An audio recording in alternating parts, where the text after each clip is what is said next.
recording this video is because I have to get this off my conscience. What I'm about to tell you is something I haven't even told my closest relatives. My mother hinted at it, but never asked me directly. And after making this video, I'm going to be living on the run for fear of our government, because they're going to try and hunt me down so I can't disclose any more to anybody. That is why I intend to tell you everything in this video that I can remember. I'm old. The public needs to know this. Some of the most amazing discoveries and achievements of mankind are being hidden from you. That is not right. My story starts as a kid. I grew up in a small town, southern Nevada. My dad was an aerospace engineer. I remember he always worked late hours. He could never tell us what he did for a job. My mom always told me not to ask him about it. He taught me to fly at an early age. I was a licensed pilot at 15. And when I got old enough, I went into the Marine Corps as a pilot. One thing led to another, and soon I was considered one of the top pilots in the Marines. At the time, I was 28 years old and was thinking about leaving the Marine Corps. Maybe finding a job back home, starting a family. That is, until I received the letter.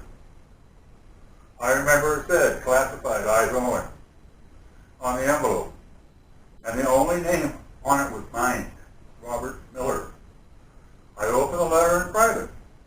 It said that I was qualified for a top secret position as a test pilot at Groom Lake test facility. I thought, great. It also said a plane would be picking me up in Las Vegas Airport, private section at 3 a.m. to take me there. So we flew out there in the middle of the night, and two men in black suits escorted me into an underground building that was built in kind of like a side of a hill. And yes, the men in black are real. Believe me, they're real. I remember going down long hallways with many doors on each side. We went down several flights of stairs. Must have been far underground at that point. They showed me into a small room with a single bed and a desk. Then they told me this is where I was going to be living for the next 2 months. Inside the room, there was a small bed, a desk, and some weights for exercising. Before giving me the chance to even say no, the men left and locked the door. You can't object to these people. You have to comply no matter what. I looked inside one of the drawers in the desk, and there was a booklet titled something like Working at Groom Lake or something. I sat down on the bed and began to read it. It mentioned that there were 1,200 other employees working in the top secret base, and the public didn't know it existed. It stated that the base also went by the name Area 51. It said the only way to get a job at Area 51 was to be invited by an insider. I assumed that my father invited me, and this is where he'd been working when I was a kid. He had long since retired by the time I got there, and I wasn't sure what was in store for me now. About an hour later, the men wearing the black suits opened the door, told me to come with them. I remember the halls were like long metallic tubes, very dim. They brought me up a couple flights of stairs and brought me to another room. They told me to sit down across from that table. And they continued to explain why I was there. They told me I was going to be a test pilot for a new technology. This technology was not developed by humans, they explained, that they had discovered remnants of a craft in 1947. That ring a bell? And they had reverse engineered it. I was going to be the first one to pilot it. Also, they threatened me again, if I told anybody, even my family, there would be dire consequences for all. I asked them what were the origins of the craft they found, and if they really thought it was just from another country.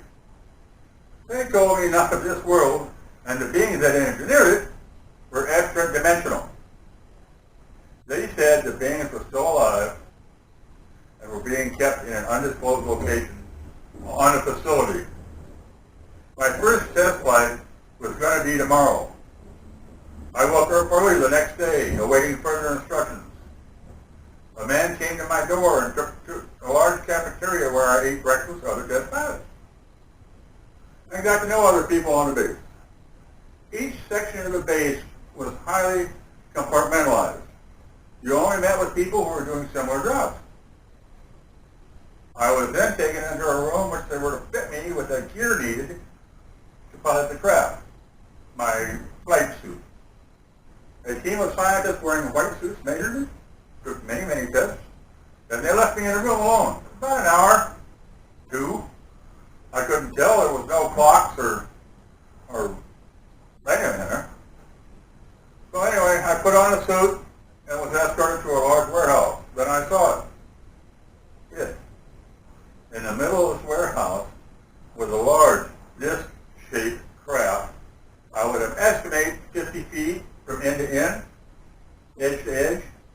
There was a transparent dome at the top, and I assumed that this is where I was going to pilot it. The key engineer came to me and began explaining how the craft worked. It was powered by an antimatter reactor. One engineer told me that the reactor produced bursts of intense energy that could actually generate wormholes and make the craft travel at near the speed of light. They then said that my test flight was going to be delayed until the next day because they had to explain to me everything I needed to know in order to be able to pilot this thing. Now, I'm just going off what I can remember.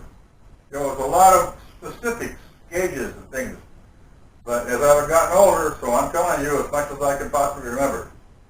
I do remember they brought me inside the craft and up to the pilot seat. There was only room for one person in that giant craft.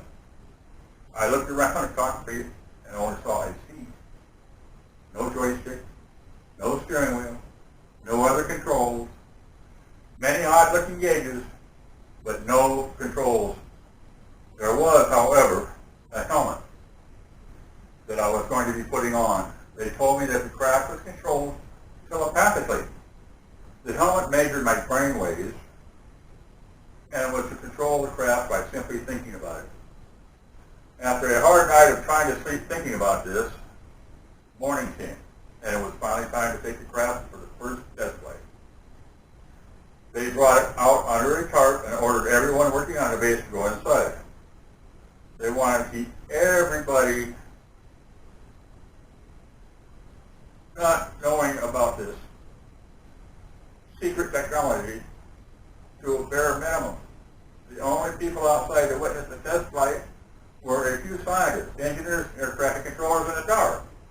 I was wearing the suit they'd given me, and after everybody was inside, they took the tarp off, and they told me it was time. There were a lot of cameras facing that aircraft. I climbed up the ladder, alone, this time, to the cockpit, if you can call it that. I put on my helmet, plugged it in. I was given clearance by air traffic control, and it was time to take off.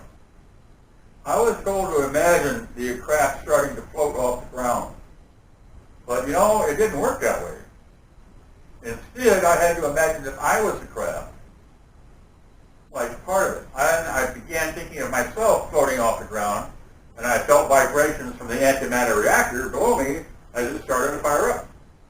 Within 10 seconds, the craft was off the ground, and I was flying. I looked around out of the dome and saw the people on the ground filming this historical event. I was instructed to take the altitude to 1,000 feet, then return to the ground. I kept descending and kept looking at the altimeter.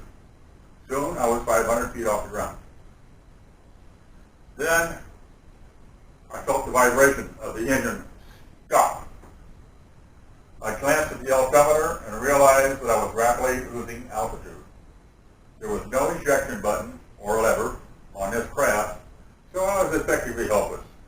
I kept trying to imagine the craft floating, but it was plunging towards the ground. The reactor powered on at the last second, and I went unconscious.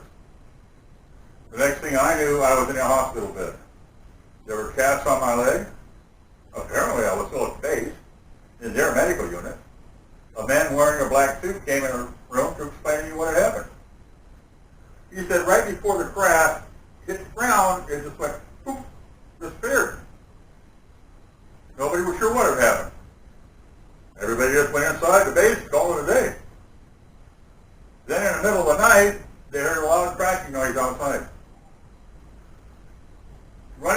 see what happened. They saw the craft had crashed in the spot it was about to crash several hours earlier during the day. I was inside the pilot seat, unconscious. Both my legs were shattered. The scientists had hypothesized that the craft had actually time traveled to a point in time several hours later. They said I was going to be going home soon because of medical discharge, because my legs were gone. They had me sign a non-disclosure, the third one, stating since the first meeting, I would not tell anybody as long as I live in making this video. Well, as you can see, I have gone against this NDA contract because I feel that the public needs to know about this. Mind you, they had this technology in the 1950s. Imagine what secret technology they might have right now. If anything happens to me within the coming days, well, you're going to know why, I guess. The truth is more important than my safety right now, though. Please take this information and do whatever you please with it. I just want to get this story out there because I've been living a lie for a long, long time.